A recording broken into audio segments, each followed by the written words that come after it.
ثواب ہے کہ نہیں ہے؟ اب بتا دوں مسئلہ آپ کو کیسے ثواب ہے. دیوبندیوں وہابیوں کو جلانا بھی ثواب ہے.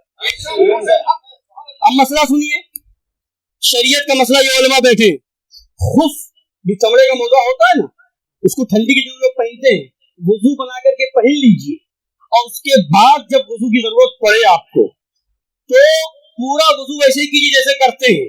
پیر دھلنے کی باری آئے تو پیر میں سے موزہ نکال, خف نکال کر, چمڑے کا موزہ نکال کر کے, ضروری نہیں کہ آپ پیر دھلیں, اس کے اوپر سے مسح کر لیجئے, دونوں پیر کے اوپر وضو ہو جائے گا, وضو ہو جائے گا. اور اگر وہ چمڑے کا موزہ اتار کر کے دھل لے تو یہ زیادہ بہتر ہے. مسح کرنے میں وضو ہو جائے گا, ثواب کم ملے گا, اور اتار کر کے پیر دھلے تو اس میں ثواب زیادہ ملے گا. اس میں ثواب کم, اس میں ثواب زیادہ. یہ مسئلہ ہے, یہ مسئلہ شریعت کا ہے. اب سنیے, رافضیوں کے نزدیک, شیعوں کے وہاں مسح خفین کے اوپر مسح جائز نہیں. رافضیوں کے وہاں مسح کرنے سے وسا نہیں ہوگا, اتارنا پڑے گا, پیر دھونا پڑے گا, تب ان کے وہاں وضو ہوگا. اب علماء فرماتے ہیں کہ اگر آپ نارمل اپنے گھر میں یا کہیں آئے جہاں کوئی رافضی نہیں ہے تو اب وہاں پیر سے موزہ اتار کر کے دھونے میں ثواب زیادہ ہے, مسح میں ثواب کم ہے. مگر ایسی جگہ وضو بنا رہے جہاں کوئی رافضی دیکھ رہا ہے, ان کے وہاں جائز نہیں ہے, تو ان کو جلانے اور چڑھانے کے لیے اب موزہ اتارو نہیں, اسی کے اوپر مسح کر لو, اس میں ثواب زیادہ ہے.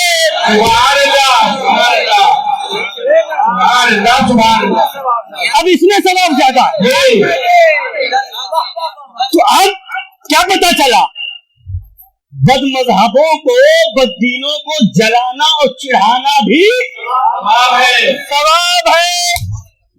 تو اتنا تو مانو گے کہ جب ہم نے کارڈ میں چھپوایا تو جتنے اس قسم کے تھے ان کو مرچیں لگی.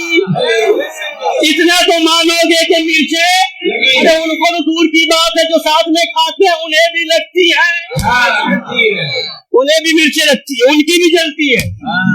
تو جلانا ثواب, ہم نے کارڈ میں لکھ کر کے جلایا تو بولو ثواب کے مستحق ہوئے یا بھیگار. تو ہم نے تو لکھ کر کے ثواب حاصل کر لیا. شادی کارڈ چھپوانا کوئی ثواب کا کام نہ تھا. شادی کارڈ چھپوانا کوئی ثواب کا کام نہ تھا, مگر جب یہ لکھوا دیا تو اب ثواب کا کام ہو گیا. اب جب یہ لکھوا دیا تو ثواب کا کام ہو گیا. تو ہم یہ لکھوا کر کے ثواب کما رہے ہیں. ہماری قسمت میں ہے ہم کما رہے ہیں, اور تمہاری قسمت میں نہ ہو نہ کماؤ. بہرحال تو فرماتے ہیں اعلیٰ سرکار کہ اب کہ ہمارے پاس سوائے رد کے کوئی علاج نہیں, رد کرنا فرض ہے. یہ اعلیٰ سرکار نے الملفوظ شریف میں یہی فرمایا, فراور شریف میں یہی فرمایا کہ فرض اعظم ہے. اب آگے سنیے, سرکار اعلیٰ حضرت حدیث شریف نقل فرماتے ہیں, حدیث میں ارشاد ہوا اذا ظهرت الفتن او قال البدع ولم يظهر العالم علمه فعليه لعنة الله والملائكة والناس اجمعین لا يقبل الله منه صرفا ولا عدلا. جب فتنے یا بد مذہبیاں ظاہر ہوں اور عالم اپنا علم ظاہر نہ کرے تو اس پر اللہ اور فرشتوں اور تمام آدمیوں کی لعنت, اللہ نہ اس کا فرض قبول کرے نہ نفل. جب بد مذہبیاں پھیلے تو رد کرنا فرض ہے, اور جو عالم نہیں کرے گا اس کا فرض بھی قبول نہیں, نفل بھی قبول نہیں. تو اسی لیے تو ہم کہتے ہیں نماز پیچھے اس امام کے کہنے سے پہلے دیکھو امام رد کرنے والا ہے کہ نہیں.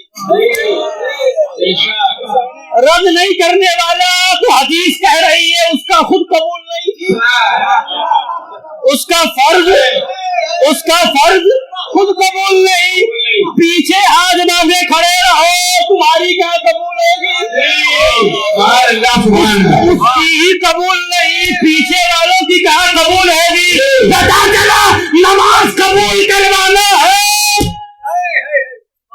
تو امام دیکھو کہ رد وہابیہ کرتا ہے کہ نہیں.